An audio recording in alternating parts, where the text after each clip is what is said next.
Alors, il existe aujourd'hui une multitude d'approches qui permettent de réinventer le parcours client, c'est-à-dire, pour un festivalier, améliorer l'expérience vécue par ce festivalier. Des méthodes, d'ailleurs, pas forcément concurrentes, plutôt complémentaires. On va présenter les autres, et puis après, on verra comment, justement, elles peuvent se rencontrer. On va commencer par Olivier Alloire, qui est ici, pardon.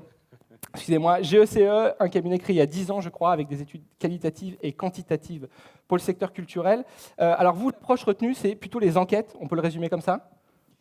Oui, bonjour à tous. GECE, on mène effectivement beaucoup d'études quantitatives, notamment études de public, études d'impact économique pour les événements, les lieux culturels, touristiques dans toute la France depuis une douzaine d'années, et on essaye d'amener des choses un peu opérationnelles pour vous apporter des outils derrière pour votre stratégie de communication, d'information, tarifaire, et puis voilà, on y viendra après. Différents aspects. Vous le faites à chaud et à froid, c'est ça? On le fait sur place, on le fait aussi post-événement ou post-saison pour les lieux qui ont une saison culturelle. Et on fait aussi de l'analyse de data, et on y viendra sûrement tout à l'heure. Il y a des choses qui sont en cours, notamment aller récupérer de la data sur le web, sur les billetteries ou sur d'autres données qui sont souvent pas traitées au maximum de ce qu'elles peuvent fournir comme information, quoi. Très bien. Un mot peut-être avant de passer la parole à vos petits camarades sur les avantages de cette méthode. Est-ce que vous avez des atouts à faire valoir par rapport à d'autres types d'approches? Bon, on n'est pas, je ne sais pas comment expliquer, mais on n'est pas innovant parce que des cabinets d'études, il y en a plein. Hein, on n'est pas les seuls sur le marché. Après, nous, on a peut-être cette compétence puisqu'on a développé d'abord pour le domaine culturel et touristique. Après, maintenant, on travaille aussi sur tous les secteurs. Mais la plus-value, c'est qu'on a une bonne connaissance de tout ce qui est visiteur, public et d'accompagnement finalement des organisateurs à mieux comprendre, et notamment lié au focus d'aujourd'hui sur le parcours client, quoi. En termes de taux de retour, ça donne quoi? Les taux de retour... Si ce n'est pas confidentiel, vous n'aurez pas commencé par dévoiler un secret. Sur place, c'est 100%, puisque là, on a des enquêteurs. Mais lorsqu'on fait aussi des études post-événement, où on peut justement, nous, on met quand même des protocoles sur place, c'est-à-dire sur certains événements ou lieux pour recueillir de l'adresse email, par exemple, pour avoir parce que nous, notre compétence, c'est vraiment la statistique et l'enquête, donc il faut qu'on soit représentatif. On a eu pas mal d'enquêtes ces derniers mois avec la campagne présidentielle. Donc nous, on est garant aussi de cette méthodologie-là. Et votre question, j'ai perdu. C'était les taux de retour. Ouais. Les taux de retour, voilà, ça oscille souvent entre 15 et 50%. Là, en ce moment, je donne quelques exemples. On est en train de faire le Hellfest, 30 000 contacts, quasiment l'ensemble des gens qui sont venus. Un envoi, j'ai 15 000 retours en 3 jours. C'est très, très fort. Alors que d'autres, en fait, on voit bien aussi sur les événements, les taux de retour montrent la relation qu'entretiennent les visiteurs ou les publics avec l'événement. Parce que c'est ça qui va varier aussi dans la rapidité des retours. On en reparlera peut-être tout à l'heure. On va poursuivre avec Weedy, représenté par Fabien. Alors vous développez une conciergerie intelligente, un assistant personnel. Expliquez-nous peut-être en quelques mots. Tout à fait. Donc bonjour à tous. Weedy en fait a été créé en juin 2014 par Cédric Dumas, qui gérait une entreprise de conciergerie traditionnelle, et il a voulu mettre à disposition ce service-là au plus grand nombre et a créé le premier assistant personnel hybride. Donc, qu'est-ce qu'on entend par hybride? C'est simplement qu'il y a deux types d'intelligence. L'intelligence artificielle qui permet de répondre à des milliers de demandes, et l'intelligence humaine avec un service qui amène une certaine qualité avec de vrais concierges qui répondent à vos demandes. D'accord. Là, on est un peu loin de l'univers des festivals. Voilà, tout à fait, mais c'est vraiment ces deux univers qui sont très proches. Hein. L'événementiel avec l'assistanat personnel, donc sous forme d'application mobile, puisque on peut... Voilà, nos clients en fait sont des grands groupes qui mettent ensuite à disposition cet outil pour leurs clients ou leurs collaborateurs. Donc ça peut être de la fidélisation, ça peut être ce genre d'approche. Voilà, donc c'est vraiment apporter une certaine fidélisation aux organisateurs donc, de festivals avec leurs clients, tout en apportant une expérience client qui soit très innovante et vraiment voilà, dans un univers, le numérique, qui à ce jour est la clé Pour ce type de développement. pour ce type. Très concrètement, pour un festivalier, qu'est-ce que ça pourrait apporter une solution comme celle-ci? Alors donc pour un festivalier, ça va être vraiment un apport avant, pendant et après le festival. Donc ça, j'y reviendrai un petit peu plus tard. Ça va être un aspect au niveau de la communication, avec le partage de bons plans et des actus avec tous les festivaliers, mais surtout pour les festivaliers, pour apporter une information et qu'ils puissent s'organiser avec un outil vraiment révolutionnaire qui leur apporte une solution 24 heures sur 24, 7 jours sur 7. Donc c'est tout en un. Voilà, c'est vraiment un centralisateur en fait, qui est construit en partenariat avec l'organisateur, puisque on peut, c'est vraiment un développement qui se fait avec notre client, et il est possible d'intégrer tous les éléments que le client souhaite. Ouais, donc vous n'êtes pas concurrent des services actuels, mais plutôt un agrégateur de services. Voilà, tout à fait. Très bien. Un mot avant de passer la parole à notre troisième invité sur peut-être les freins. Ça se passe sur téléphone. On sait que sur son téléphone, on n'a pas toujours de la batterie, on n'a pas toujours du réseau. Est-ce que ça, c'est pas ennuyeux pour ce type de solution? Alors, donc, en effet, c'est uniquement disponible sur application mobile. On sait que sur un festival, pendant 3-4 jours, les batteries sont mises à rude épreuve, mais à ce jour, il existe des solutions. On le voit sur Garo Rock, les zones de chargement des portables sont en général assez prises d'assaut. Il y a des solutions, comme par exemple certaines startups à ce jour qui mettent à disposition des chargeurs solaires. Ça peut être un partenariat qui peut être imaginé tout à fait de la part de Garo Rock. Et par rapport également à la connexion Internet, où là, on peut tout à fait imaginer que des bornes Wi-Fi soient mises à disposition sur l'ensemble du site du festival. Pour peut-être se faire une idée, je crois qu'on avait une petite photo, je ne sais pas si on l'a en régie. Voilà. Alors ça, c'est pas sur un festival, ça se passe à Bordeaux. Expliquez-nous un petit peu ce qu'on voit à l'écran. Voilà, donc comme je l'ai expliqué, Weedy en fait n'est pas directement commercialisé auprès du grand public. C'est un développement commercial en B2B2C, c'est-à-dire qu'on propose notre solution en marque blanche aux grands groupes qui, eux, ensuite le mettent à disposition de leurs collaborateurs et de leurs clients. Donc là, c'est un exemple de l'Office du tourisme de Bordeaux, pour qui on a développé l'assistant Bordeaux, donc à leur image, avec un logo, une application qui reprend les couleurs, les codes. C'est vraiment un développement qui a été fait en partenariat avec l'Office du tourisme de Bordeaux. Et pour bien répondre à la problématique et aux besoins de leurs clients, c'est un système de FAQ qui nous sont donnés et qui sont intégrés dans l'intelligence artificielle pour pouvoir faire un maximum de réponses automatiques aux clients. Et si par cas, ça n'était pas le cas, à ce moment-là, c'est là qu'interviennent les humains, les concierges, puisqu'ils prennent le relais sur l'intelligence artificielle pour finaliser une demande. Donc là, on voit une demande pour un restaurant. Je ne sais pas si tout le monde voit bien dans la salle.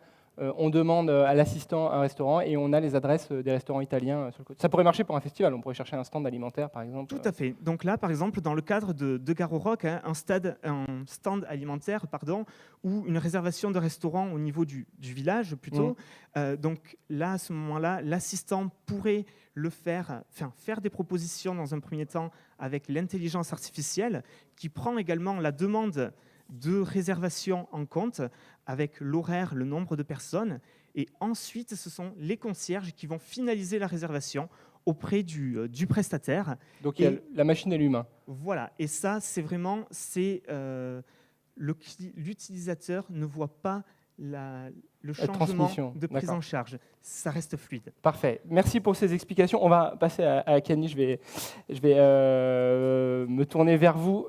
Samy, alors on a parlé un petit peu de données, on a parlé un petit peu d'intelligence. Vous, Akani, vous êtes une agence de conseil en analyse des usages et des comportements humains.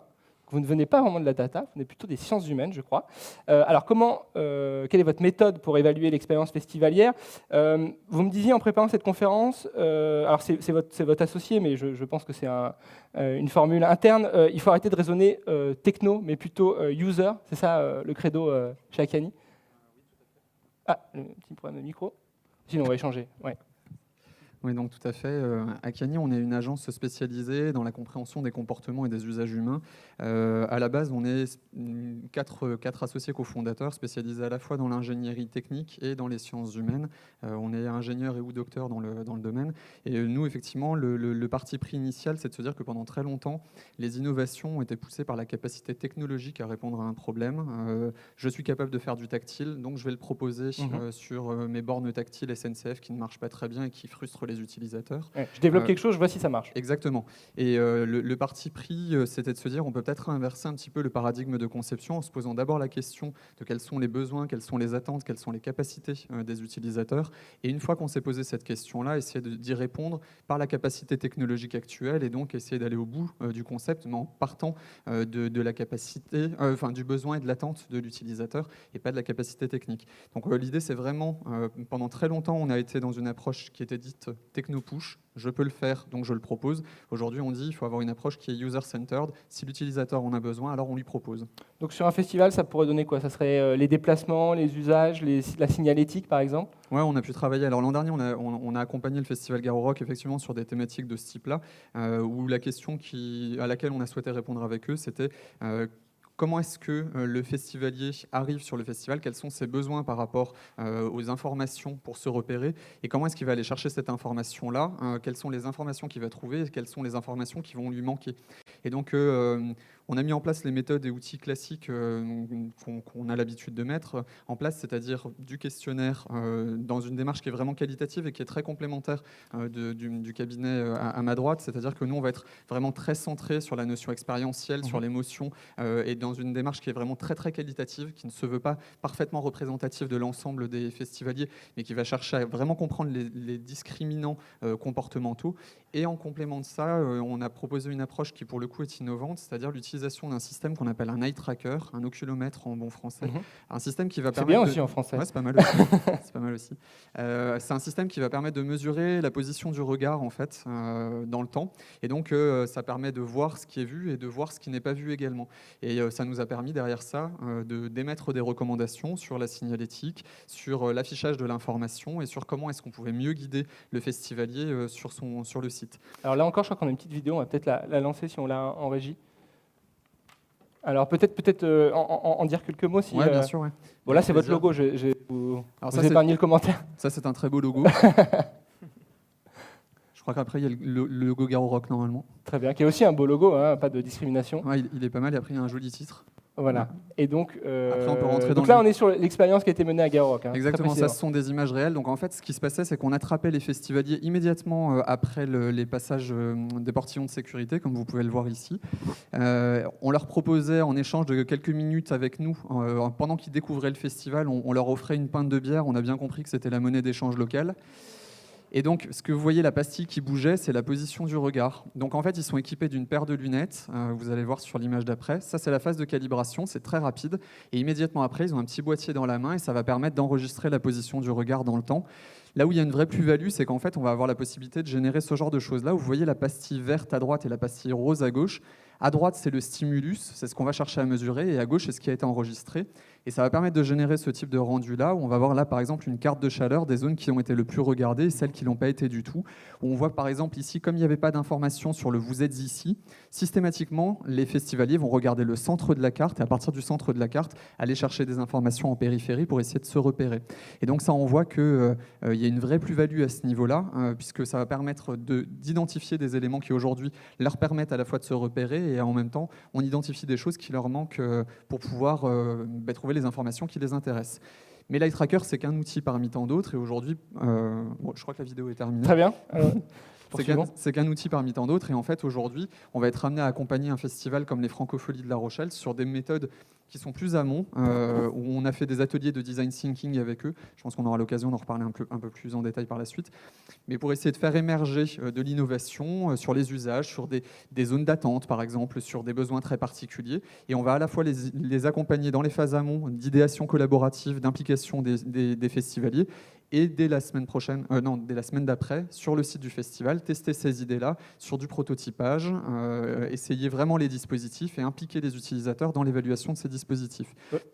J'ai une question. Ouais, La bière, vous la donnez après le test, parce que ça peut fausser le test. Non, on l'a donné pendant, parce que justement, on souhaitait pas fausser. On arrive sur le festival, on se prend une bière et après on va se balader. C'est vrai. Bon, on a déjà un petit peu fait le tour. Juste un mot peut-être sur le dernier atout que vous évoquiez. Il y a une dimension un peu globale dans tout ça. C'est-à-dire qu'on peut penser le parcours global du festivalier. Oui, tout à fait. Alors là, pour le coup, c'est mon compagnon de gauche qui en a parlé, mais c'est vrai que nous, la démarche qu'on promeut d'expérience utilisateur, c'est une démarche qui prend autant en compte le pendant l'expérience que l'avant et l'après. C'est-à-dire qu'avant que le festivalier arrive sur le festival, il va se passer des choses qui vont l'amener à aller sur le festival, qui vont commencer à construire son expérience, qui vont commencer à construire ses attentes, ses besoins.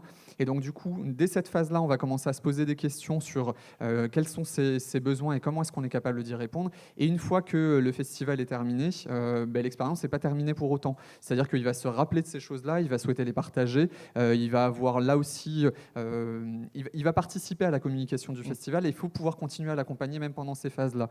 Et donc du coup, nous, notre métier, ça va vraiment être de penser les choses dans leur ensemble. Alors il va y avoir le service humain auquel on va penser dans ce cas-là, mais on va aussi travailler sur l'application mobile. On a des designers d'expérience utilisateur qui sont vraiment spécialisés dans le domaine, où on va concevoir le graphisme, on va concevoir l'architecture de l'information pour qu'on puisse amener vraiment l'utilisateur à utiliser les choses de la manière la plus simple et la plus fluide possible avant, pendant et après l'expérience. Très bien.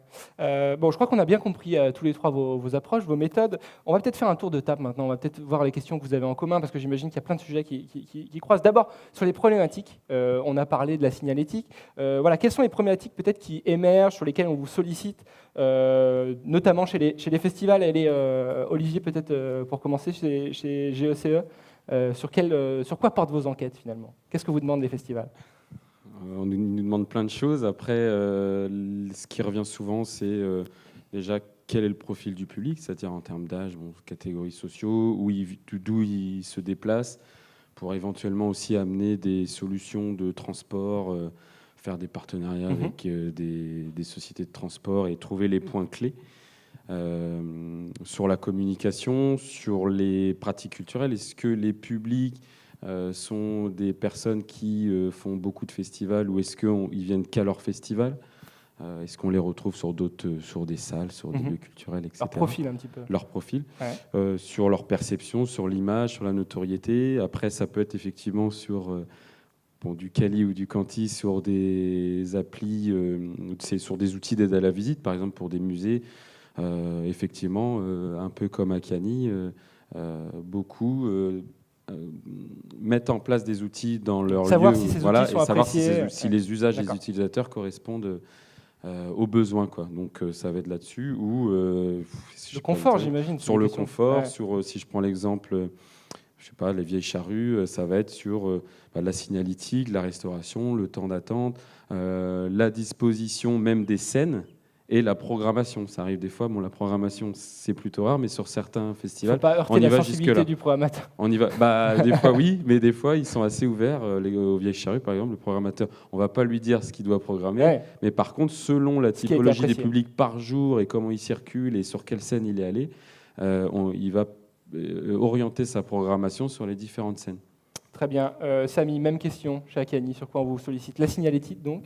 Ouais, alors la signalétique, c'en est qu'un petit aspect. Nous, on vient beaucoup nous chercher en fait sur quelque chose là encore qui est très complémentaire de l'approche démographique qu'il peut y avoir par des cabinets d'études, c'est-à-dire la modélisation des comportements, la segmentation des comportements.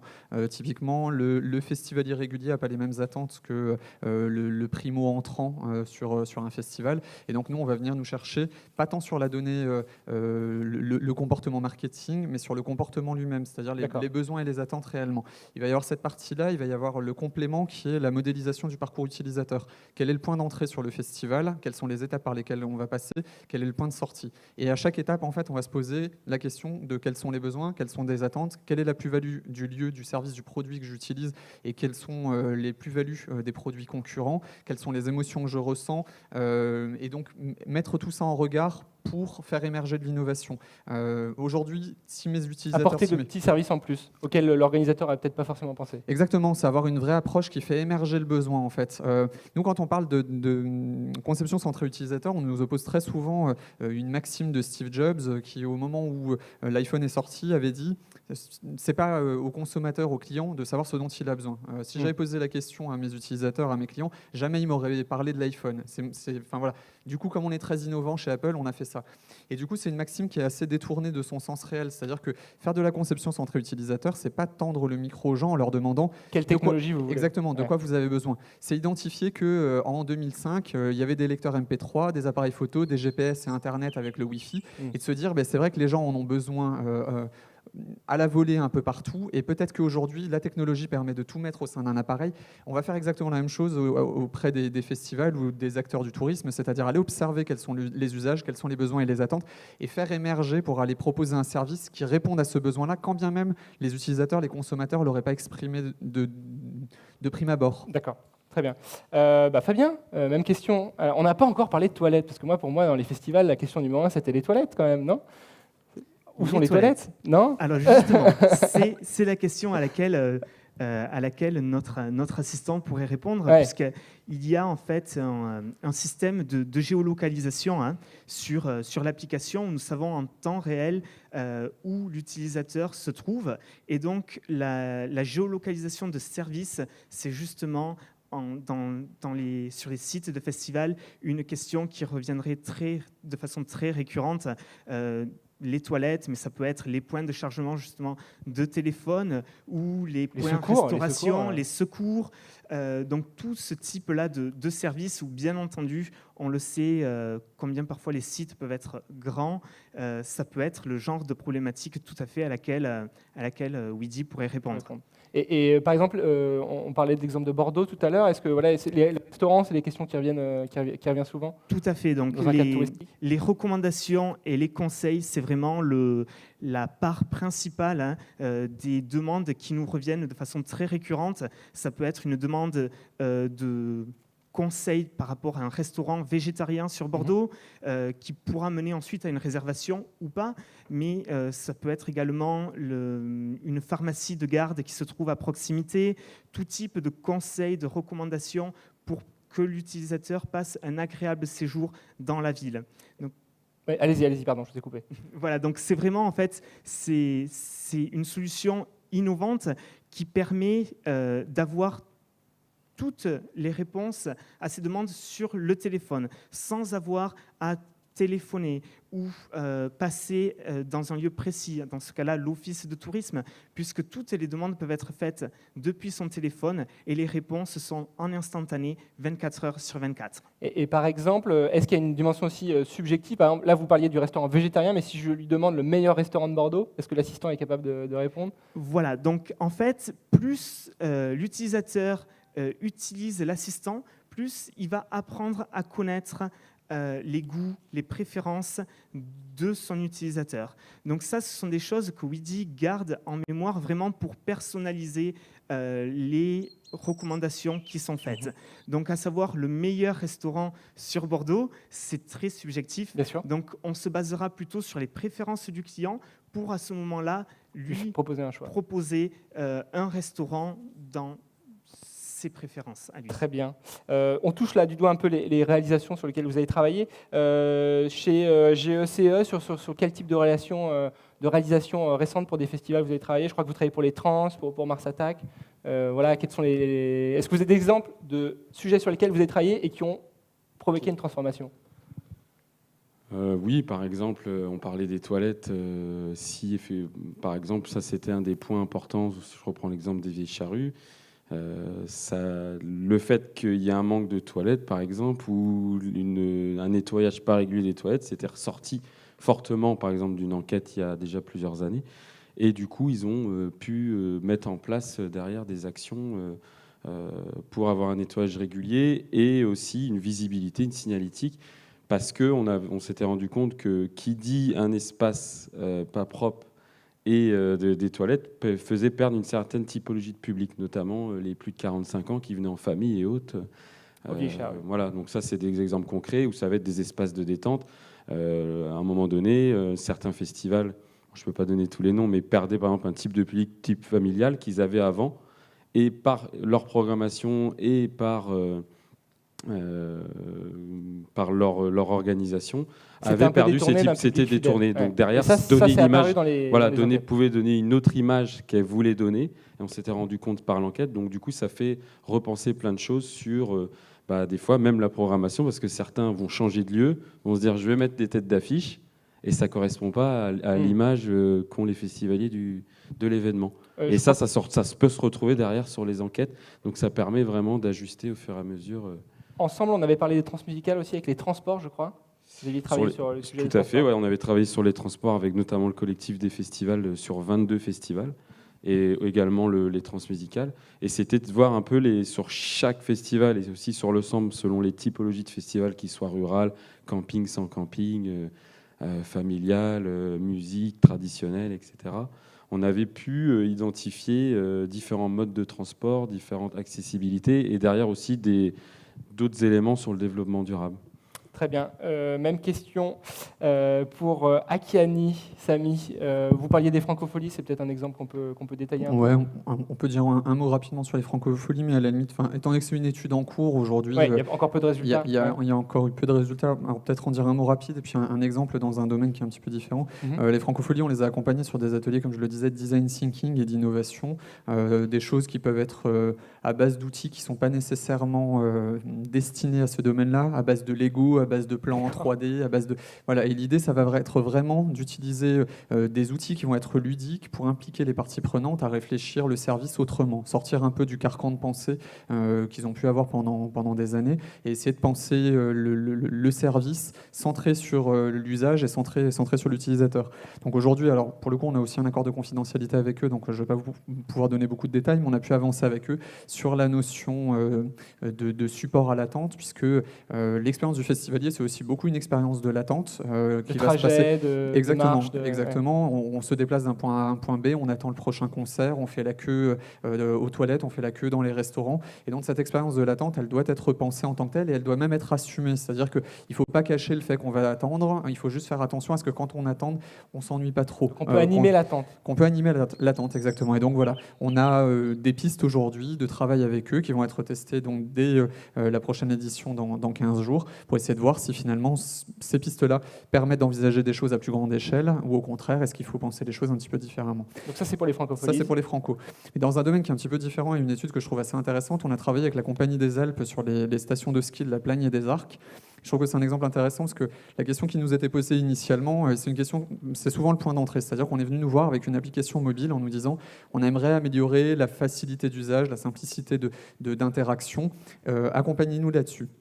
Et quand ils nous ont présenté l'application, la première réponse qu'on leur a donnée, c'est vous avez une approche qui est très micrométrique de la problématique. C'est-à-dire que vous pensez proposer votre service au travers de ce canal-là, mais aujourd'hui, ça fait des années que vous proposez un service au travers d'un canal humain, au travers d'un site internet. Vous avez une approche qui est beaucoup plus globale que ça. Et donc, il faut envisager le service à votre client dans une approche qui est globale. D'autant plus qu'il y a des enjeux qui sont importants. Comme dans le domaine du festival, on vient dans un festival pour 3 jours, on a des attentes qui sont importantes. C'est un investissement en temps, c'est un investissement financier, et on vient pour y vivre des expériences fortes. Ce qui fait que la moindre anicroche, elle coûte très très cher. Et on sait, ça fait partie des choses, les sciences humaines l'ont très bien identifié, c'est que ce dont on va se souvenir, ce sont les pics émotionnels et comment la relation se termine. C'est un peu comme dans les relations humaines, mais on ne va pas parler de ça aujourd'hui.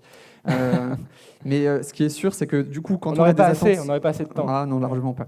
Mais ce qui est sûr, c'est que quand on a des attentes qui sont aussi fortes, il faut être capable d'y répondre. Et dans le domaine des stations de ski, c'est la même chose. C'est 7 jours, une bouffée d'air au plein milieu de l'hiver. Et donc, du coup, on leur a dit, on va répondre à votre problématique sur l'application, mais on va penser les choses de manière globale. Et donc, on a été faire des observations dans les stations de ski pendant la haute saison. Ça, c'était C'était pas facile. C'était difficile, vous faites un non. métier difficile. Non, c'était pas évident. J'espère qu'il y avait une prime de risque en cas de chute. Alors ça, c'est ce qu'on dit, la partie rigolote. La partie pas rigolote, c'est qu'on a un de nos associés qui est monté dans les œufs et qui a fait des tours des œufs. Ah, il a fait Jean-Claude Duss dans Les Bronzés, mais pour de vrai. Exactement, pour rencontrer les gens, voir quelles étaient leurs attentes, quels étaient leurs profils. Et donc, du coup, on est allé voir le staff aussi, parce que c'est le staff aujourd'hui qui propose ce service et qui est collecteur de plein de retours qui permet de comprendre quelles sont ses attentes. On est allé voir le PC sécurité, on est allé voir le Perchman, et du coup, les Perchman, et donc du coup, on est arrivé à la fin en disant votre service global sur un séjour de ski commence comme ça, il finit comme ça. Les étapes intermédiaires, c'est toutes celles-là, exactement. Et votre application, c'est un média parmi tant d'autres. Il faut penser le service de manière globale et après, il faut éventuellement penser les choses en silo et de manière médiatisée, mais il faut penser le service de manière globale. Ce qui nous a permis ensuite de les accompagner effectivement sur la reconception de l'application, mais en tirant parfaitement parti, le mieux possible parti, de la data qu'on avait pu collecter, de la data comportementale qui émergeait autant des utilisateurs finaux que de ceux qui aujourd'hui pourvoient le service, à savoir le staff. Parfait. Pour prolonger un peu cet échange, je l'ai dit en introduction, on est dans un état d'esprit innovant aujourd'hui, collaboratif. Fabien, est-ce que vous pourriez travailler avec vos petits camarades là? Est-ce que leur solution pourrait compléter la vôtre? Est-ce que vous êtes concurrents ou est-ce que c'est un peu complémentaire? Ou est-ce que vos clients pourraient utiliser les deux solutions? Alors, concurrents, non, absolument pas. Justement, je dirais que nous sommes complémentaires, puisqu'on ressent que dans tous les cas, c'est le comportement utilisateur qui est le maître mot au sein de notre priorité et qui va faire qu'on va développer certains services. Donc plus on a d'infos, mieux c'est, mieux on peut développer. Voilà, donc plus on peut collecter d'informations sur le comportement de nos utilisateurs, au mieux on pourra répondre à leurs attentes. Et ça, c'est vraiment quelque chose de primordial de nos jours, la personnalisation du service pour pouvoir apporter une expérience qui soit la plus formidable possible. Sans ça, c'est vraiment... c'est le cœur du sujet, quoi. Ça reste le cœur du sujet et c'est une problématique qui est survenue pour nous trois, je pense. Très bien. Même question pour vous deux. Samy, allez-y, et puis on demandera à Olivier ensuite. Moi, si je peux me permettre de compléter ce qui vient d'être dit, ce que je trouve très intéressant dans l'approche de Weedy, c'est le fait qu'ils aient une approche qui soit à la fois automatisée et humaine. Aujourd'hui, on parle beaucoup de big data, on parle beaucoup de data science, le fait que la vérité émergerait de la donnée. Votre credo du début. Complètement. Mais en fait, c'est une vision qui, moi, me semble un peu parcellaire. C'est-à-dire, la semaine dernière, je participais à une autre conférence avec un grand équipementier français dans l'électricité qui parlait du fait que demain, ils vont probablement proposer des prises, des interrupteurs connectés, ce genre de choses-là. Et le monsieur disait, si demain, vous mettez des interrupteurs connectés dans vos maisons, ça peut être utilisé dans le domaine de la santé, parce que si l'interrupteur du salon n'est pas utilisé pendant toute une journée, ça signifie probablement que la personne âgée a eu un problème. Oui et non, parce que si ça se trouve, ça peut aussi être que ma grand-mère de 90 ans a découvert Walking Dead, elle adore ça, elle est en train de regarder toutes les saisons, elle est dans le noir et tout va bien. En fait, mettre du comportement sur la donnée, c'est complètement indispensable. La donnée en tant que telle, prise isolément, on pourra en accumuler autant qu'on voudra, on lui donnera le sens qu'on veut. C'est exactement, il y a monsieur le maire devant, c'est exactement la même chose que les sondages, on leur fait dire ce qu'on veut. Très bien. Les sondages, en règle générale, ça dépend s'ils sont favorables ou non. Auquel cas, ils sont plus ou moins pertinents. Un mot, pareil, Olivier, est-ce que vous pourriez travailler avec vos petits camarades? Je pense qu'on est complémentaires. Après, peut-être qu'avec Akiani sur la partie Kali, nous on fait aussi du Kali sur les usages. Après, on n'aborde pas la question de techno, c'est-à-dire qu'on ne va pas dire une appli mobile, il va falloir au niveau technologique qu'elle soit comme ça. C'est plutôt vraiment sur l'usage on va aborder et après on va conseiller sur l'ergonomie et autres, mais on ne va pas aller sur la partie technologique ou développer des outils. Donc, après, on est complémentaires, c'est-à-dire que je pense que de toute façon, sur tout outil technologique, ou même sur tout événement, parce qu'il n'y a pas que la technologie, on parle beaucoup de technologie là sur le salon, mais il n'y a pas que ça. Il faut cette approche, entre les applis mobiles, il faut cette approche en fait qualitative et quantitative. Des fois, on peut faire les deux, c'est bien. Des fois, on ne peut pas faire les deux.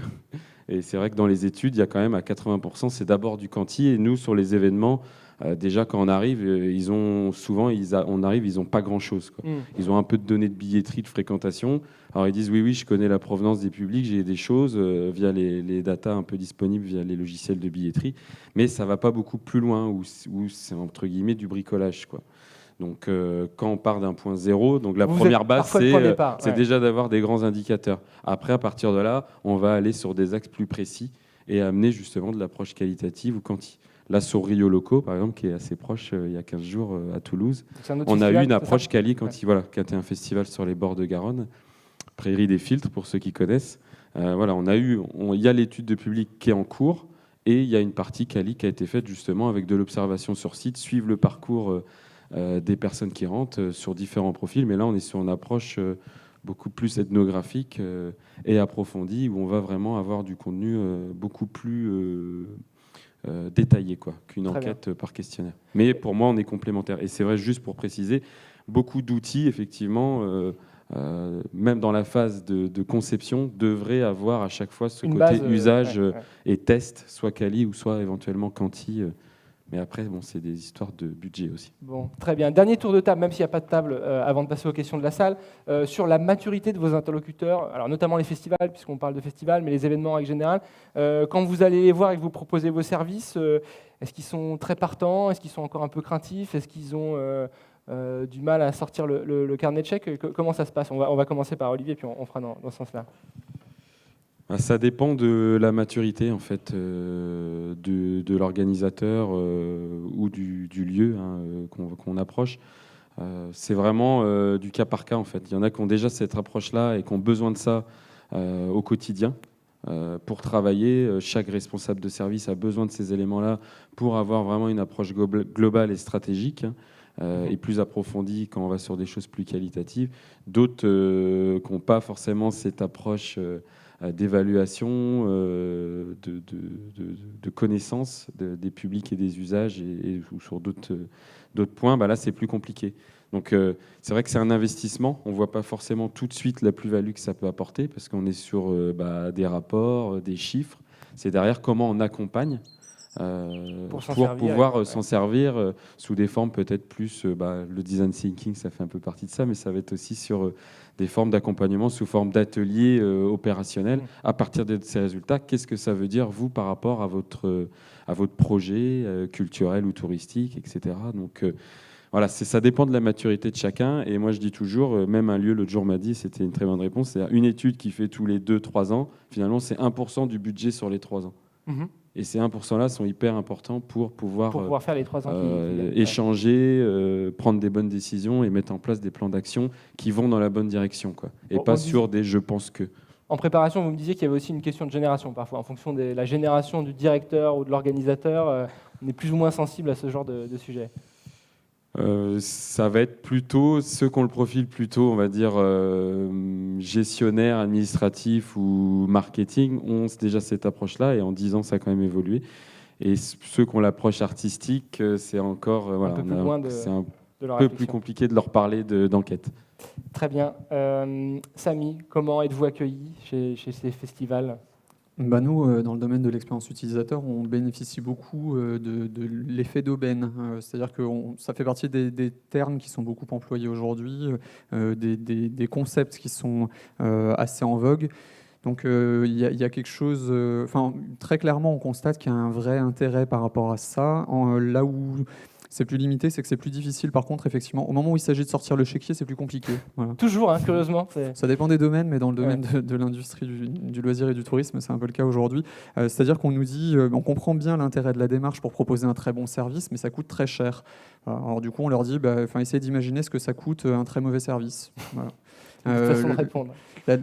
Du coup, la démarche, on est vraiment sur une idée d'investissement aujourd'hui où ils sont partants sur l'idée d'aller tester des choses.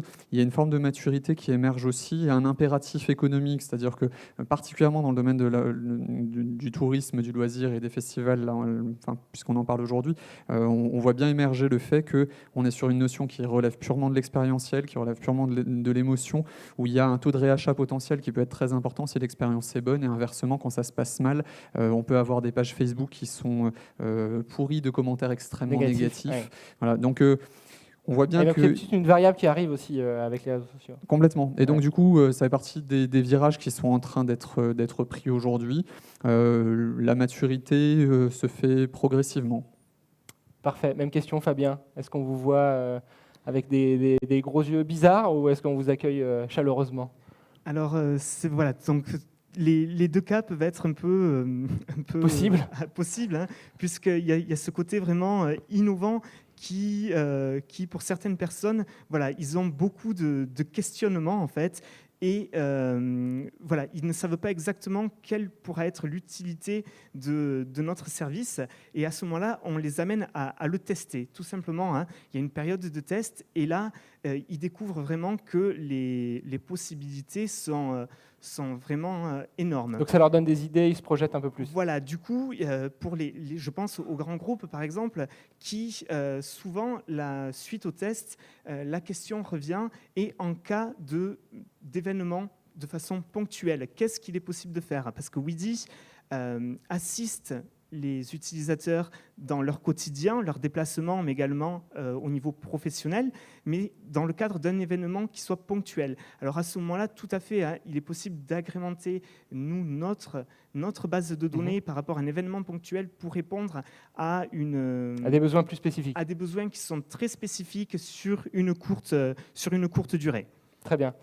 Juste un mot, Olivier, avant de passer aux questions, je crois que vous vouliez rajouter quelque chose. Moi, je voulais juste ajouter justement les difficultés des fois qu'on peut avoir justement nous dans notre métier enquête par rapport à certains outils numériques. Par exemple, je prends l'exemple des livres d'or. Certains proposent ça comme des outils qui vont remplacer les sondages ou les enquêtes, en disant les gens vont aller, mais nous on voit bien que rien que l'outil déjà dans l'usage apporte un biais, parce que déjà on sélectionne par rapport à l'outil.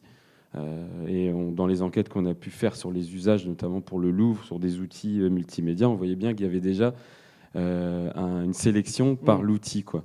Donc c'est vrai que nous, des fois, on peut avoir des gens, peut-être par méconnaissance justement de ce que c'est une véritable enquête. Bon, là, je parle sur le côté quantitatif.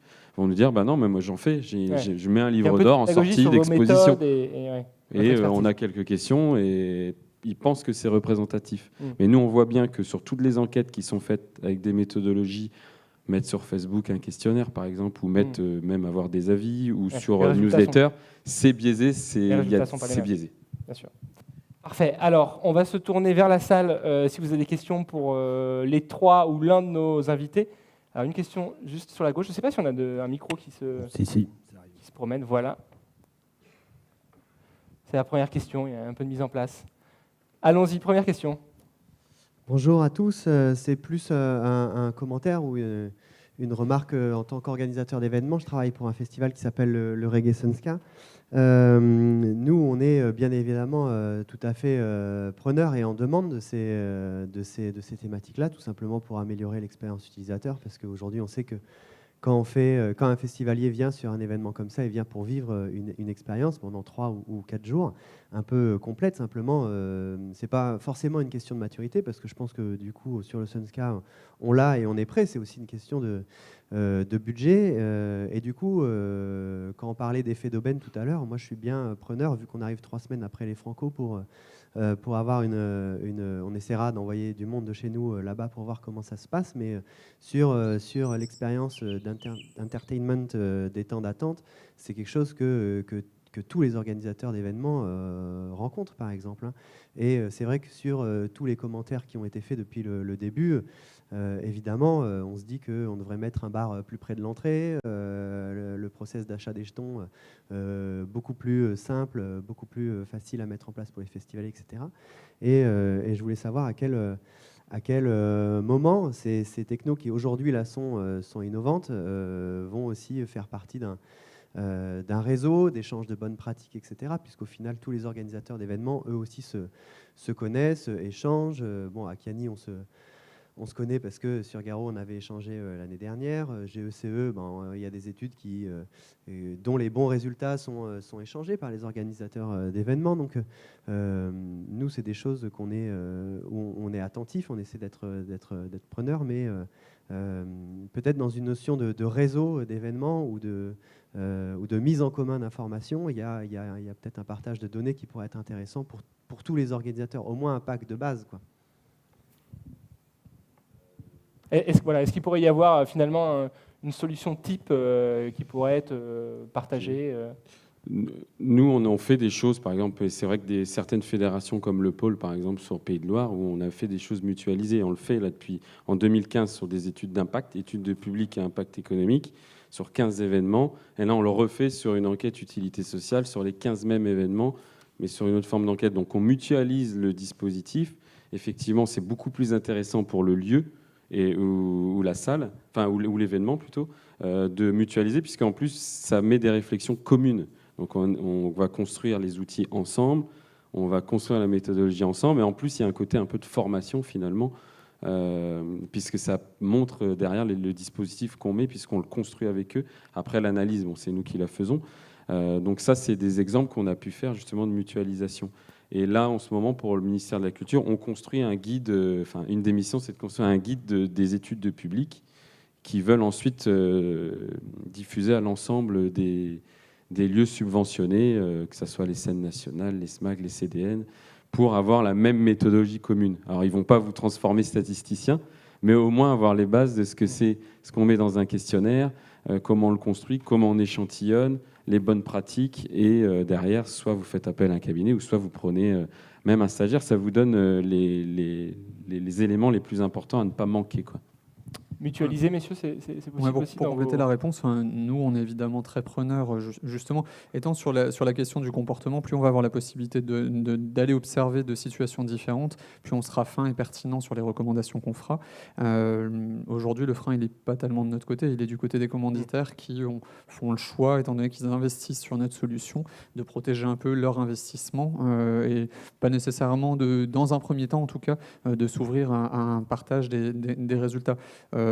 Par contre, enfin voilà, il y a des commanditaires dans la salle. S'ils ont envie de se constituer en consortium et venir nous chercher pour qu'on travaille ensemble, avec grand plaisir. Je te laisse, Jérémy, à l'initiative. C'est une excellente idée. Je suis sûr que des gens t'ont entendu. Parce que sur les temps d'attente, par exemple, on pourrait imaginer des parcours qui soient aussi un peu ludiques, un peu informatifs. Quand le festivalier, jusqu'au temps où il arrive dans le festival, il peut retrouver les grandes heures du festival, enfin s'informer sur ce genre de choses. Ça peut être ce genre de choses, effectivement, mais ça va complètement dépendre de la typologie du festival. Je pense que l'exemple du Reggae Sun Sky est intéressant. Je n'ai pas une connaissance très fine du public, mais à mon avis, il est très très différent du public typiquement des francophonies. Du Hellfest. Ou du Hellfest. Et du coup, ils ne vont pas avoir les mêmes attentes, même en matière de points d'attente et ce genre de choses-là. Donc il va y avoir une approche qui est forcément un peu tailor-made, taillée sur mesure pour la typologie de festivaliers qu'on va rencontrer. Et puis il y a des choses effectivement qui vont être pour le coup beaucoup plus génériques, mais qui vont nécessiter de faire émerger du besoin de manière un peu plus globale, un peu plus massive. Donc voilà, il y a une approche qui doit être menée de manière ponctuelle, une approche plus globale qui doit être faite, mais là encore, c'est assez peu dépendant de nous, quoi. Fabien, même son de cloche. Oui, donc dans le cadre d'une mutualisation, nous, de notre côté, étant donné que les informations sont vraiment personnelles par rapport à un événement en particulier, il serait quand même tout à fait possible d'imaginer une mutualisation entre différents festivals qui auraient lieu à différentes dates. Et donc, dans tous les cas, nous, il serait possible d'intégrer toutes les informations propres à chaque festival dans notre base de données pour pouvoir répondre aux demandes des festivaliers. Ça, c'est quelque chose qui serait tout à fait possible. Après, il y a la question de l'ergonomie de l'application qui est vraiment en fonction de notre... Du lieu où on se trouve et de l'événement auquel on participe. De l'événement en particulier. Donc, il faudrait arriver à trouver une identité qui soit commune aux différents festivals, en fait. Très bien. Il nous reste 2 minutes pour une dernière question, s'il y a une autre question. Voilà, il y en a une juste ici. Je représente la scène de musique actuelle Stéréolux à Nantes, qui organise aussi le festival Scopiton. Je précise qu'on a fait appel à GECE par 2 fois pour une étude des publics sur nos 2 activités, en saison et sur le festival. Ma question s'adresse à vos 2 structures avec Akiani. Vous l'avez tous remarqué, vous l'avez autour du poignet. Il y a un grand bouleversement qui a lieu aujourd'hui dans les événements qui concerne le cashless, c'est-à-dire la dématérialisation des moyens de paiement sur festival sur un support unique. Je voulais savoir si, au travers de vos différentes prestations, d'autres événements avaient déjà été amenés à vous questionner sur la perception de ce mode de paiement qui est du coup malheureusement imposé aux organisateurs. Nous, on est en train de décider de le mettre en place cette année sur le festival Scopitone. Et Olivier, tu parlais tout à l'heure de disruption en fonction des typologies de spectateurs. Est-ce que ce mode de paiement-là, il fonctionne aussi bien sur des festivals familiaux que sur des festivals avec une audience très jeune? Est-ce qu'en termes d'usage et de ressenti sur le festival, il est bien perçu par les organisateurs? Voilà, est-ce que vous avez des données là-dessus? Et très vite sur le très vite, juste sur le cashless, un des festivals qui a commencé en tout cas à faire la pub, qui mettait ça en place, c'était les Vieilles Charrues, et on avait tout un volet dans l'enquête. Bon, les publics sont très satisfaits en tout cas de ce que ça peut apporter dans la fluidité, dans la facilité. Après, il y a d'autres points à améliorer, qui va être le remboursement, le temps de remboursement des fois qu'on peut avoir, et ce côté un peu argent qui peut rester des fois ils gardent l'argent sur un compte bloqué. Après, sinon, c'est très très bien noté. Il y a vraiment des taux de satisfaction qui sont très très forts par rapport à d'autres choses. En tout cas, nous, on l'a fait sur les Vieilles Charrues, on l'avait fait, je ne sais plus sur quel festival, mais en tout cas, c'est bien perçu sur l'outil en lui-même d'usage. Après, il y a des points améliorés sur les temps d'attente quand on fait la queue pour pouvoir avoir son bracelet, pour recharger son bracelet, les temps d'attente, et que les Vieilles Charrues, à partir de ces éléments qui sont sortis à la fois sur des éléments quali et quanti, ont mis en place un plan d'action pour améliorer ça. Après, il y a les données. Qu'est-ce qu'on en fait des données? Aujourd'hui, certains festivals s'interrogent sur, justement, on a des données d'enquête de consommation. Dans les enquêtes, on sait si ça fait partie d'une demande sur les dépenses, sur site, hors site. Et c'est vrai que par les données du cashless, on pourrait aller beaucoup plus loin sur la segmentation des publics, sur la manière de consommer selon les typologies de publics, sur du marketing, sur toujours... mais pour l'instant, c'est assez frileux pour l'instant là-dessus. Même question. Ouais, je vais très rapidement. Ouais, très rapidement. C'est une question qui est intéressante, d'autant que nous, ça faisait partie des scénarios qu'on évaluait l'an dernier en utilisant l'eye tracker, bien sur la notion d'avant, pendant, après. C'est-à-dire quel est tout le parcours utilisateur qui va mener justement à la recharge et à l'exploitation de la puce RFID.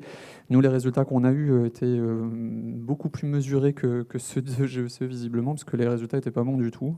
La compréhension des festivaliers était pour le coup franchement médiocre. Ils ne comprenaient pas en fait comment ça fonctionnait.